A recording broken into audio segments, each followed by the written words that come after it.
Designcast Podcast, the podcast for design and STEAM educators. Hello and welcome to Designcast, a podcast where I interview a wide range of excellent guests in design and STEAM education to get their unique perspectives. My name is Jason Reagan, and I use my 20 plus years of experience as a design educator to dig deep into complex issues. This podcast has one simple mission: to create a community of people around the world that are interested in design and STEAM education. Each episode, I chat with guests from all corners of the design world, from classroom teachers to authors and even to educational consultants. We discuss a wide range of topics that we feel are relevant today. I do want to ask you that if you're enjoying this podcast, please leave a review, rate, subscribe, share, or download from your favorite podcasting app. This helps the podcast get discovered by listeners that might not find it otherwise. Also, it helps me to continually define the direction of future guests and episodes. Feel free to drop by my website, www.jasonreagan.ga, to leave me a comment or to sign up to be considered as a future guest on future episodes.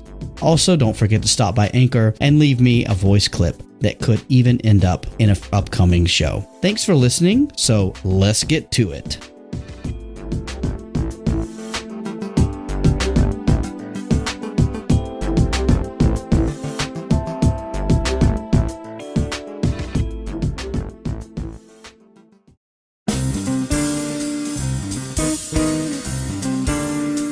On this episode of Designcast, I was so lucky to chat with my friend, Anna McMahon.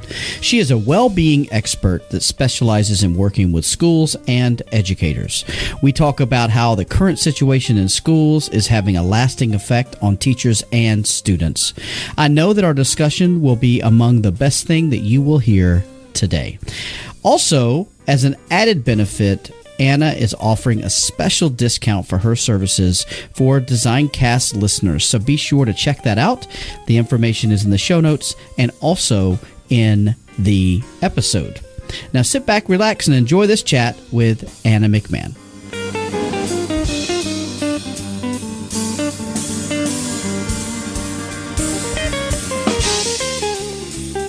Welcome to Designcast. Jason Reagan will guide you through the NYP design course like a pro. Stay tuned.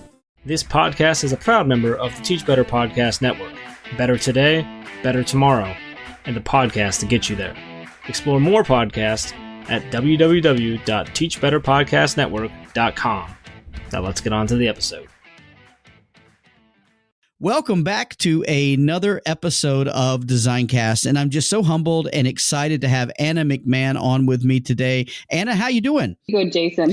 It is such a pleasure. And as we were just talking before, I believe other than your husband, we'll get into there later, your voice has been on my podcast more than anyone but mine, because you did the intro for me for many seasons. So I appreciate that. Thank you publicly for that. Sure. Yeah, your voice is great. Thank you so much.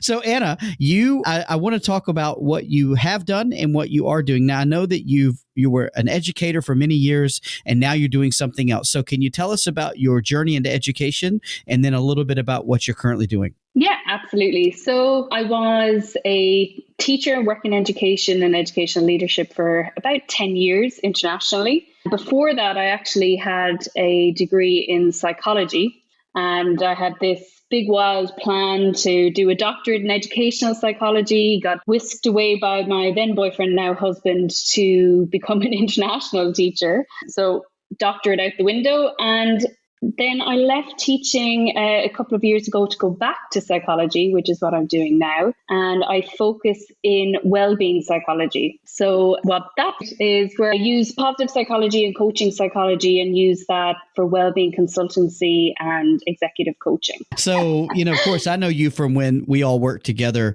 in China, and I was so excited to hear that you were kind of breaking off and doing something else. And so why did you feel now is the time to consider well-being? Well, when I was teaching and working as a leader, I was always drawn back to the impact of well-being.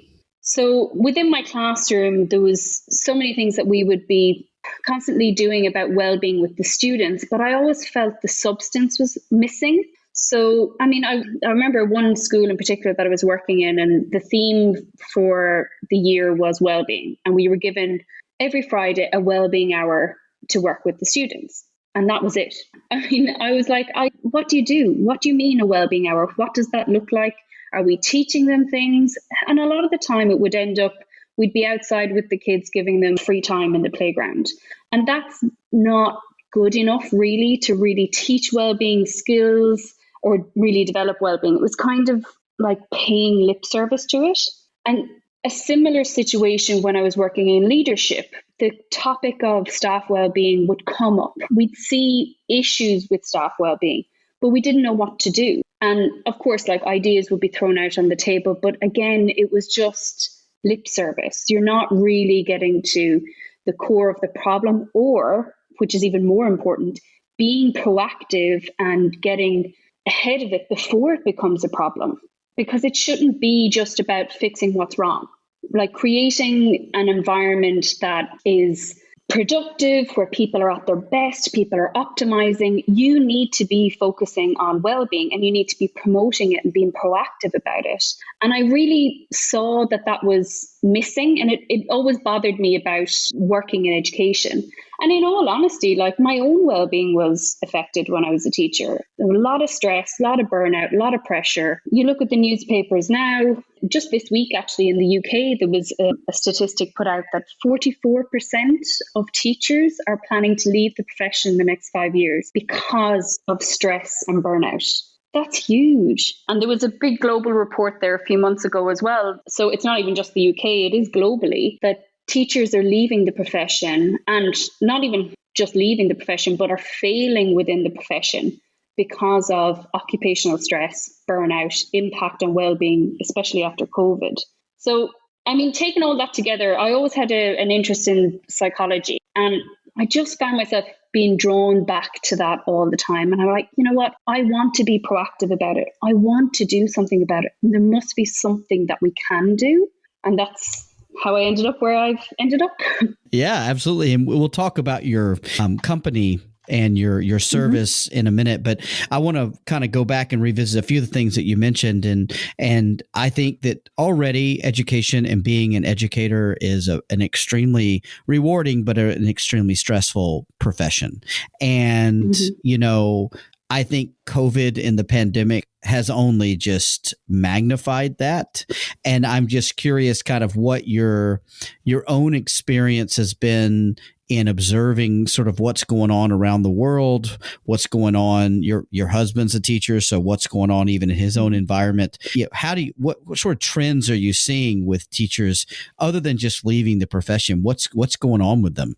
UNESCO put out several reports about how the life of a teacher had changed and the job demands of a teacher had changed because of the restrictions put in place in COVID. And there's so many elements to this. First of all, you have how teachers' daily job changed, in that they were working from home, not able to have face-to-face relationships with their students. That directly impacts how they are doing their job.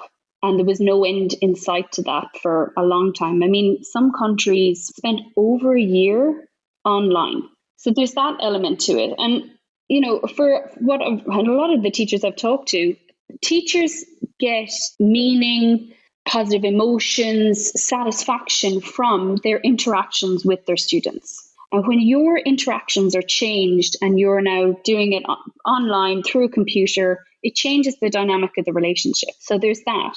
You also had in other countries where teachers were put like frontline workers, and they were one of the first batch of workers to be back in the classroom. So then you're also battling with anxiety and fear around getting COVID, because in some countries as well, it happened before there was a vaccine or before people were vaccinated. So you have that element of the anxiety and fear. And of course, then the same elements that affected a lot of workers, where you're trying to balance home life and work life while trying to work from home.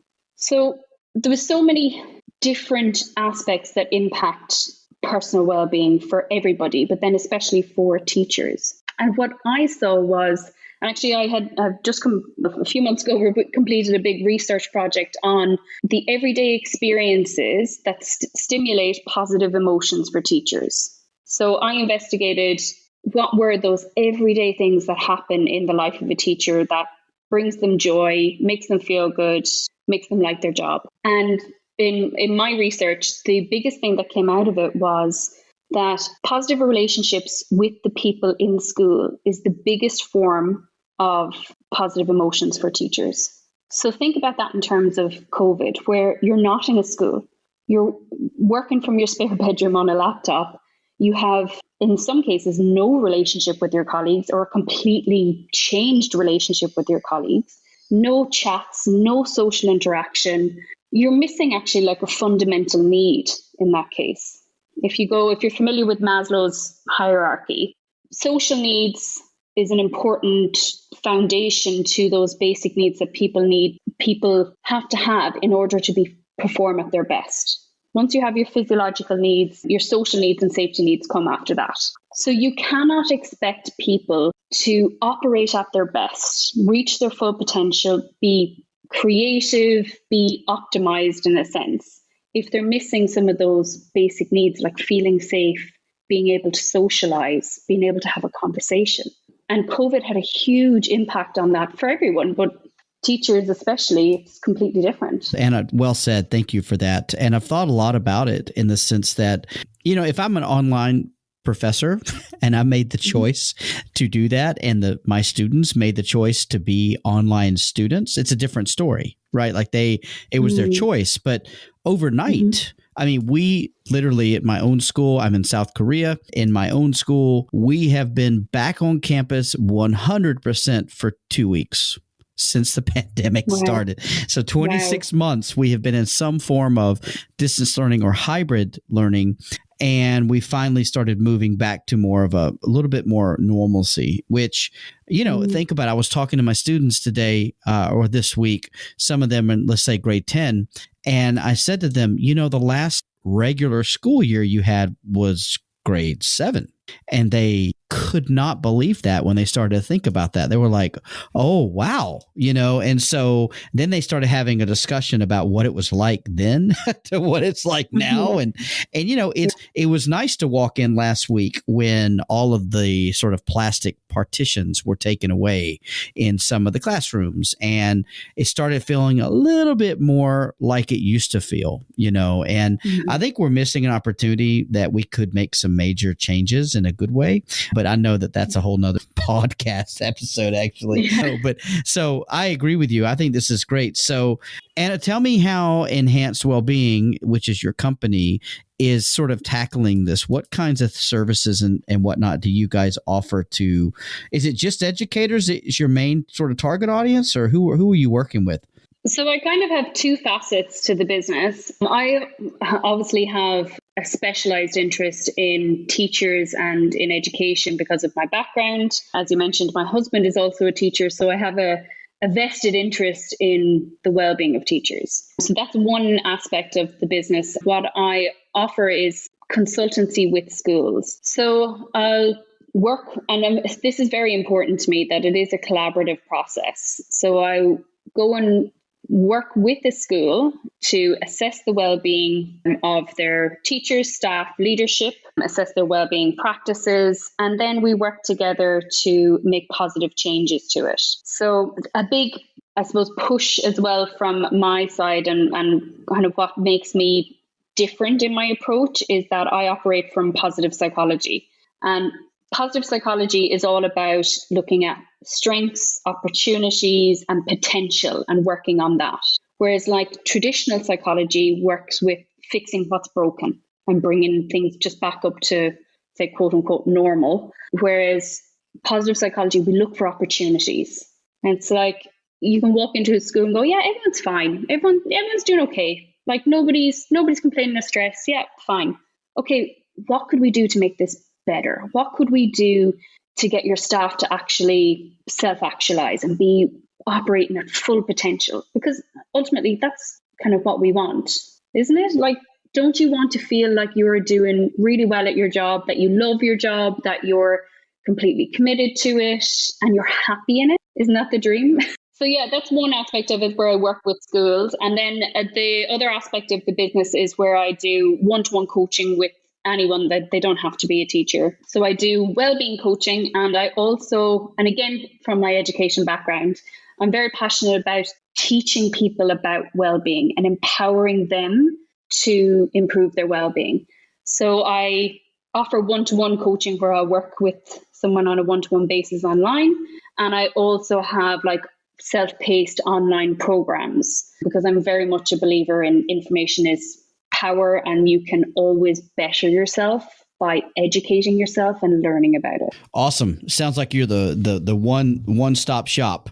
And I think as an educator, I mean, and I hate to say how many years it's been, but I'm in year 25 of education, and I can't recall very many times that well-being was a strategic focus necessarily. Mm-hmm. It might be a theme for the PD or a theme for the year, but that often translated to having a happy hour, after work, or, doing a trust exercise in your department. And I'm not saying those things aren't good, but I believe it needs to be part of a holistic program that's strategic, that has a vision. And it sounds like that's what you're kind of doing, is that you're working from a place of let's make this progress versus let's start over. So I think that's great that you're doing that. I'm so excited to hear how that goes and where you're going with that. And so tell me, what have been some of the challenges for you? I mean, aside from the obvious of being in a pandemic and working remotely from Sri Lanka, what have been some of these challenges for you in sort of starting this business and getting your sort of your services out there and known? Well, it's just kind of like what you mentioned, that tokenism that's sometimes associated with initiatives and themes at school. There's very much an idea of tokenism when it comes to well-being, where it's like, okay, yeah, let's have a free Friday, or let's all go for a free lunch, and you go, right, we did something for well-being, or let's do an hour of yoga. And getting people and companies and schools to see that it takes more than that. It is about developing a philosophy and having a holistic approach to encouraging well-being. It's the same for individuals, it's the same for organizations, same for educational institutions. You can't just do something one-off and expect it to make a huge difference. So getting people to shift their mindset about how to improve well-being, how to approach well-being, and even sometimes to realize that, yes, you can do something to be proactive about it. I operate from everything that I do is research-based, evidence-based. I am a psychologist, and that's really, really important to me. So moving beyond the idea of tokenism has definitely been one of the challenges I've had to face. And it's changing people's mindset around that. I'd say, that's probably the big one. Okay. Yeah. And, I think it comes back to, it takes time, it takes resources, it takes people with a vision and who are willing to support this. And I think it's like an exercise program, right? Like, you may not see instant results, but over time you see tremendous results if you do it right and if you do it consistently. And it sounds like it's sort of like an exercise program for your emotional, your mental, your spiritual needs versus your physical needs. It's what I'm hearing from you. I don't want to put words in your mouth, but that's kind of like what I'm hearing here. And wow, talking to you, you're just so wise. I mean, talking to Dave is very different.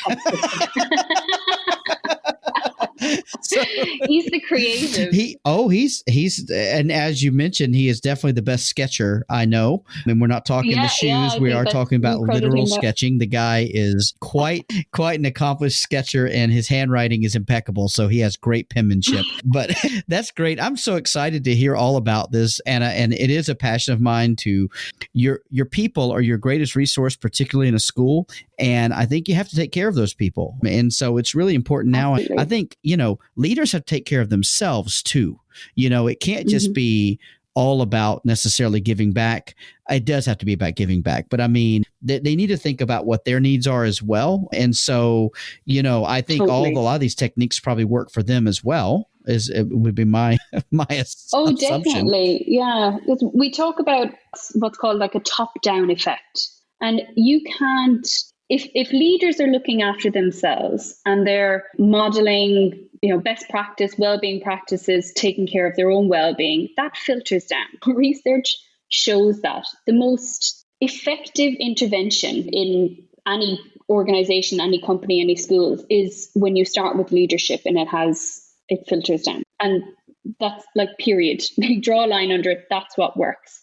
So you can't have, be bringing in initiatives and that and saying, right, it's only for the students or it's only for the teachers. It needs to be collective.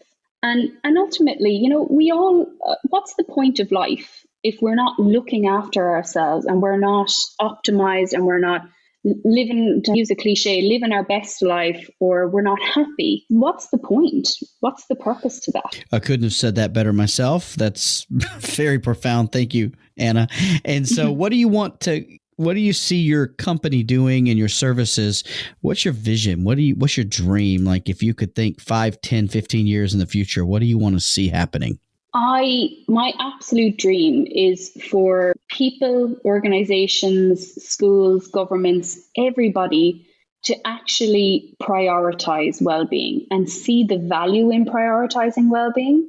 Again, research shows that if you prioritize well-being, if you make that effort to have people reaching their full potential and being optimized, it does well for businesses. Businesses are actually more effective and have better outcomes. Same with schools, for teachers and students and performance. And people are happier. And I don't think we actually really value that enough, that happiness and having good well-being are vital outcomes in themselves. And for me, if I could wave a magic wand and just go and shake somebody and go like, you are missing out so much by not focusing on well-being and prioritizing well-being. You have no idea of the ripples and the exponential effect it will have if you focus on this one aspect of it rather than the bottom line or other kind of programs. Like well-being is the most effective intervention for improving business, schools, organizations, people's lives. It's at the core of it. I totally agree. I think, and I don't think there's anyone who would disagree. I think for a lot of people, it's not having the tools or knowing what the tools are to be able to do that. And so that's why we have you, Anna, to help us with those those tools. I totally get that because I was in that position. I didn't know, even with my background in psychology, I had a general psychology degree. I didn't know how to be proactive about well-being until I specialized in it, until I did a master's in it. And I think that is the issue for a lot of people. They don't know what to do because they haven't been told. Not everyone has to turn around and do a master's in it like I do. I can just come in and help you. That's why we have folks like you. Thank you, Anna. I totally get it. And so what are you really excited about at the moment? I know you're working with well-being and other things. What's really exciting to you right now? That's it, really. Like getting, starting off with my own business and going out on my own. It was always something I thought about doing, but probably didn't have the self-belief to do it. And now that is a completely new thing, a new challenge.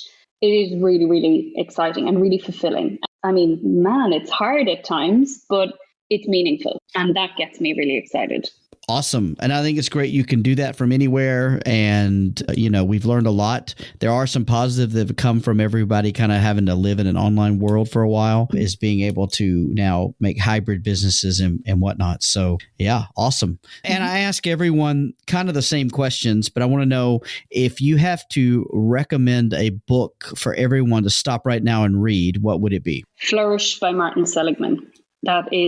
So Martin Seligman is known as like the father of positive psychology. Yeah. So he wrote this book called Flourishing, and it's all about the theories and models behind well-being. What are things that we can do to be able to flourish in life? And so the book, it's obviously, very research-based, which appeals to me. I'm a little bit of a nerd, but it is actually it's written for the general public.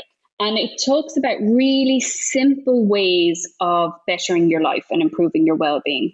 And that involves engaging in activities that bring you positive emotions. So it's called like the PERMA model. So P is positive emotions, E is engagement and that idea of flow. And of course, being a design expert, I'm sure you're very aware and familiar with the idea of flow. It also talks about having things in your life that bring you meaning, having accomplishments in your life, and having relationships in your life. The value of relationships, I think, can be really underestimated, but having good friendships, romantic relationships, collegial relationships are actually really important aspects of well-being. So that PERMA model is a very simple model that people can implement into their daily lives to really flourish and be at their best. So yeah, I would highly recommend that book to anyone. Awesome. I will add it to my good read shelf, and folks know how to get to that, and it will be in the show notes, a link to that. And so, Anna, if people want to get in touch with you, find out more about what you're doing, maybe connect with you, what's the best way to do that?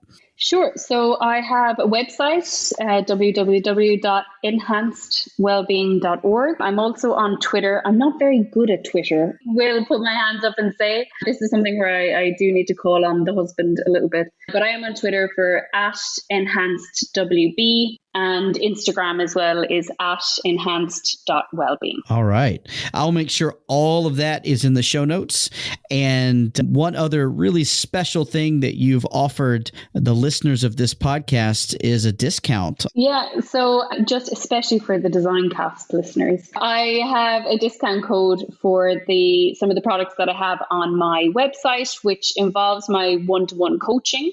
And I have also an online wellbeing course on that as well. So for 20% off, you can use the coupon DesignCast20. That's all lowercase. DesignCast20. Again, I'll make sure that's in the show notes so people can check that out either while they're listening or right after they're through listening. So that's exciting. Thank you so much. You're very, very kind and generous to let us partake in that. Well, like that, teacher wellbeing is so close to my heart that I always want to do that little bit extra for the teachers. Absolutely. And I'm really hoping some folks will take you up on that. And I can't say enough about knowing you. For the time that I've known you, you're such a kind and empathetic person. So I can only imagine that itself bleeds into what you do in your practice and in your services. So thank you for that. Thank you. And so, Anna, this has been so much fun. I really appreciate you taking the time to chat with me today. I know that people who are listening will get some value and some excitement from what we're talking about. And so I want to thank you for being here. Well, thank you so much for having me on, Jason. And it's been really nice to engage in conversation about well-being and teacher well-being. And I would definitely encourage any of your listeners to make contact with me, drop me an email or DM if there's any questions about well-being or anything that I can help with them. Always enthusiastic and eager to talk about it. Oh, absolutely. I can't say enough good things. Thank you so much, Anna.